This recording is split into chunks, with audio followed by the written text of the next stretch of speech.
மேலும் 2 சகோதரர்கள் கயிறு பிடித்து நிலத்தை பிரித்து, இந்தப் பக்கம் என்னுடையது, அந்தப் பக்கம் உன்னுடையது என்று கூறும்போது கடவுள் சிரிக்கிறார். இந்த அண்ட சராசரமே என்னுடையது, ஆனால் இவர்களோ இந்தப் பக்கம் என்னுடையது, இந்தப் பக்கம் என்னுடையது, அந்தப் பக்கம் உன்னுடையது என்கிறார்கள் என்று எண்ணி சிரித்துக் கொள்கிறார். இறைவனை பகுத்தறிவினால் அறிய முடியுமா என்ன? அவருக்கு அடிமையாகி அவரிடம் சரணாகதி அடைந்து அவரை கூப்பிடு. கல்வி கேள்விகளினால் பகுத்தறிந்து இறைவனை அடைய முடியாது. நம்பிக்கையும் பக்தியும் வேண்டும். நம்பிக்கை எந்த அளவுக்கு ஆற்றல் மிக்கது என்பதை கூறுகிறேன், கேளுங்கள். ஒருவனுக்கு இலங்கையிலிருந்து கடலை கடக்க வேண்டியிருந்தது. அவனிடம் விபீஷணர், இதோ பார், இந்த பொருளை உன் ஆடை நுனியில் முடிந்து வைத்துக்கொள். கடலை பத்திரமாகத் தாண்டி விடுவாய். கடலின் மீது உன்னால் நடந்தே செல்ல முடியும். ஆனால் அதை பிரித்து பார்க்காதே. பார்த்தால் அந்தக் கணமே கடலில் மூழ்கி விடுவாய் என்றார்.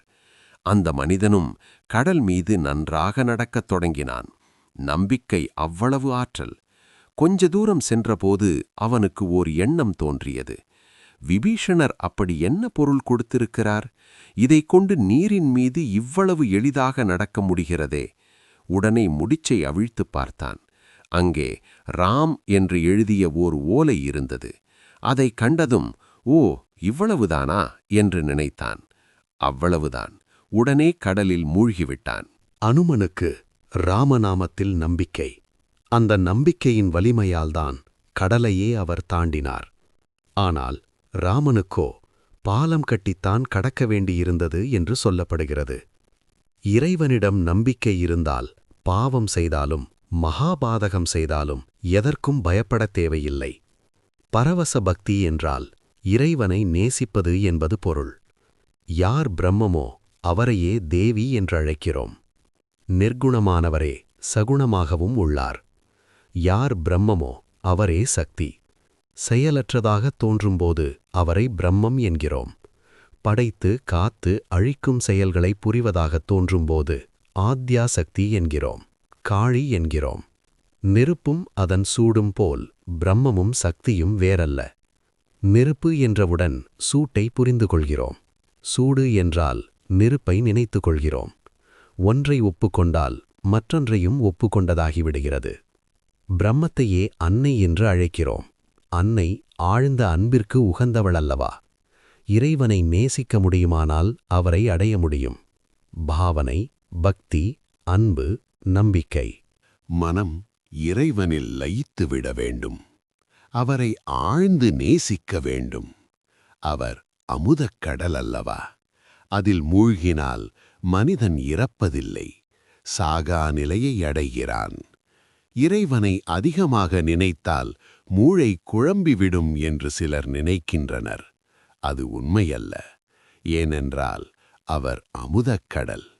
வேதம் அவரை அமுதம் என்று பாடுகிறது. அதில் மூழ்கினால் மரணமில்லை, மரணமிலா பெருநிலை கிடைக்கிறது. பூஜை, ஹோமம், யாகம், யஜ்ஞம் எதிலும் பயனில்லை. இறைவனிடம் பக்தி ஏற்பட்டாலோ இத்தகைய கிரியைகளுக்கு அவ்வளவு தேவையுமில்லை. காற்றில்லாதபோது விசிறி தேவை. தென்றல் வீசத் தொடங்கியதும் விசிறியை வைத்து விடுகிறோம். அதன் பிறகு விசிறிக்கு என்ன வேலை? நான் செய்கிறேன் என்ற அகங்காரத்தை விட்டுவிட்டு பற்றின்றி செய்ய முடியுமானால் மிகவும் நல்லது. பற்றின்றி பணி செய்யும் தோறும் இறைவனிடம் பக்தியும் அன்பும் உண்டாகிறது. இத்தகைய பணி செய்வதன் மூலம் இறை அனுபூதி வாய்க்கிறது. ஆனால் இறைவனிடம் பக்தியும் அன்பும் வளர்கின்ற அளவிற்கு உங்கள் கடமைகள் குறையும். மருமகள் கருவுற்றால் மாமியார் அவளுடைய வேலைகளை குறைக்கிறாள். மாதங்கள் செல்லச் செல்ல வேலைகளை குறைத்துக் கொண்டே போகிறாள். 10வது மாதமாகிவிட்டால் அவளுக்கு எந்த வேலையும் கொடுக்க மாட்டாள். குழந்தைக்கு ஏதாவது கெடுதல் விளைந்துவிடக்கூடாதே, பிள்ளை பேற்றின்போது தொல்லைகள் ஏற்படக்கூடாதே என்றுதான். பற்றின்றி பணி செய்வதால் மனம் தூய்மையாகிறது. உங்களுக்கு இறைவனிடம் அன்பு பிறக்கிறது. அன்பு ஏற்பட்டால் அவரை காண முடியும். மனிதர்களால் உலகிற்கு உதவ முடியாது. அவரே உதவுகிறார். சந்திர சூரியர்களை படைத்தவர் யாரோ, மேலோரின் உள்ளத்தில் கருணையை வைத்தவர் யாரோ, தாய் தந்தையர் உள்ளத்தில் பாசத்தை வைத்தவர் யாரோ, சாதுக்கள் மற்றும் பக்தர்களின் மனத்தில் பக்தியை வைத்தவர் யாரோ அவரே செய்கிறார். ஆசைகளின்றி வேலை செய்கிறானோ அவன் தனக்கே நன்மை செய்கிறான்.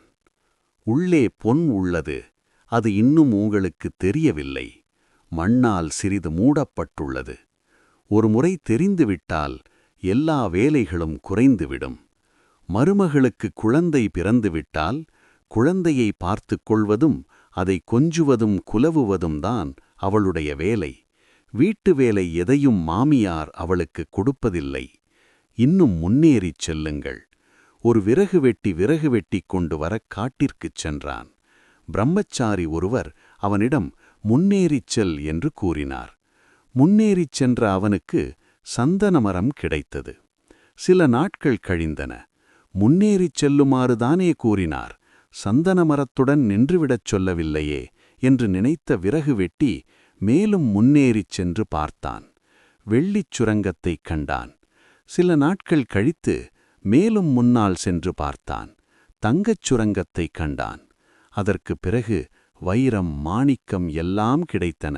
அவன் பெரிய பணக்காரனாக ஆகிவிட்டான். பற்றின்றி வேலை செய்தால் இறைவனிடம் அன்பு ஏற்படும். படிப்படியாக அவரது அருளால் அவரது காட்சியையும் பெறலாம். இறைவனை காண முடியும். அவருடன் பேச முடியும். நான் இப்போது எப்படி உங்களுடன் பேசிக் கொண்டிருக்கிறேனோ அதுபோல் அவருடன் பேச முடியும்.